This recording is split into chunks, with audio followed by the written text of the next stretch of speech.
Excellency John Dramani Mahama promised that in his first 120 days, you have a look at all SOEs. And as the Minister for Trade, Agribusiness, and Industry, I'm supposed to help that happen.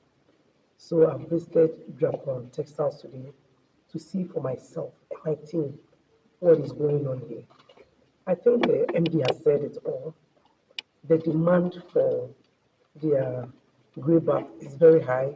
They were even exporting, but they have not been productive because of their obsolete machine. The cost of electricity is high. You see that we're working in the dark. Everybody was using his or her torch to show us the way. I also spoke to the MP, Thomas Ampem, Honorable. He's also the Deputy Minister for Finance designate. She's also passionate about the fact that Japan has to work. We will look at what is on the table and see what is viable, what is proper, what will help Japan come on stream. After we have a proper audit of this place, we'll be able to give the President the best way to bring Japan on stream. The MD is suggesting PPP, but I'm sure at the end of the day, the best decision will be taken to ensure that Japan comes back, to employ as many people as possible, to also reduce our import of grey bath. GTP, printers, ATL, all depend on supply from Japan. So anytime Japan is not working, it makes their cost of production very high because they have to import these. We're also looking for import substitution, so I'm sure that once we are able to bring Japan on stream, by whichever means is better, today's contract to look at SOEs and see the way forward for them. As Minister for Trade, Agribusiness and Industry, I've started this work. Listing the SOEs and knowing what we can do for them to thrive. I've already had a meeting with the management of ATL in my office. So today is a follow-up meeting to see what they do on the floor. Now, seeing what they told us, and I can say for certainty that we support ATL so that it can create the number of jobs that we require of them. Looking at how we eventually run a 24-hour economy. And so I think it's good for us to be here. We are already impressed. We have the space, we have the people. More importantly, we have the people for the work. And they have even more people waiting to get jobs.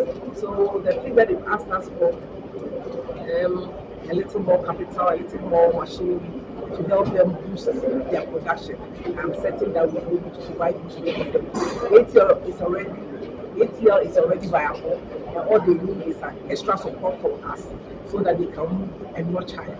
And that's Claire, you can see what we're doing. We have more than 100 people employed at the moment, predominantly not less than 80% coming from the indigenous here. And that is the goal of the company. Now, there are little that at the moment the government is doing, as you know, the taxes, and then the industrialization for raw materials, and even the machinery and the support of the setup. All this will have to be done to be able to support the local industry. We are ready to do it. We have the technology, we have the know-how, but we need the support of the government. The prices must be considered properly so that we'll be able to produce affordable products. And then also the industrialization to be able to get the raw materials and other things around. We go a long way to help. If somebody may ask, what is World Shoe? Maybe somebody that might not know about you.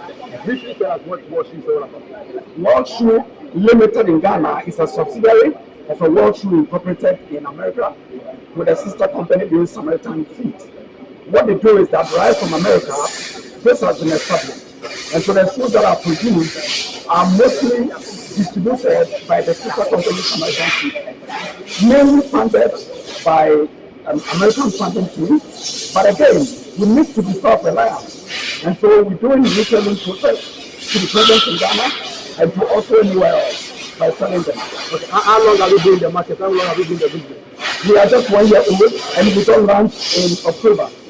Currently, we are at Easy Prime, and then we're also going to go to HTC and many more shops in Ghana.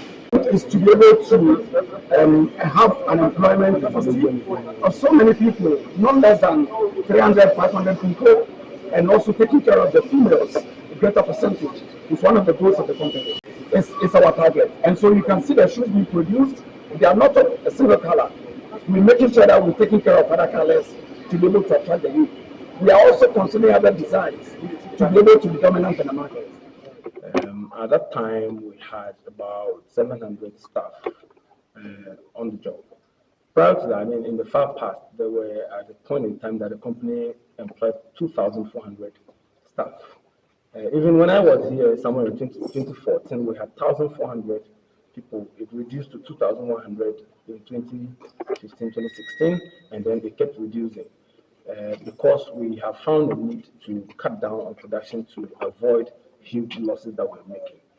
And so currently we're having just 505 staff on our page, and I see overwhelming market for our products. We do the fabric construction, and the likes of GTP and ATL printers, they do the printing and dyeing. And so we're the only people in the country producing the fabric. And so the demand is all on us. They keep calling us every now and then, asking, when are you coming back? When are you going to give us some papers? So the demand is overwhelming. Apart from this ones, all the schools, secondary or second cycle schools and third cycle schools are demanding fabric from us for their practical works.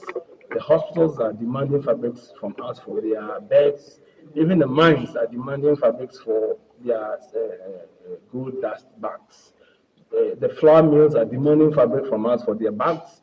A lot of demand is on us for our fabrics. The Kente weavers want our fabric to line their smocks. A lot of people keep asking for. So the demand on us is really, really overwhelming.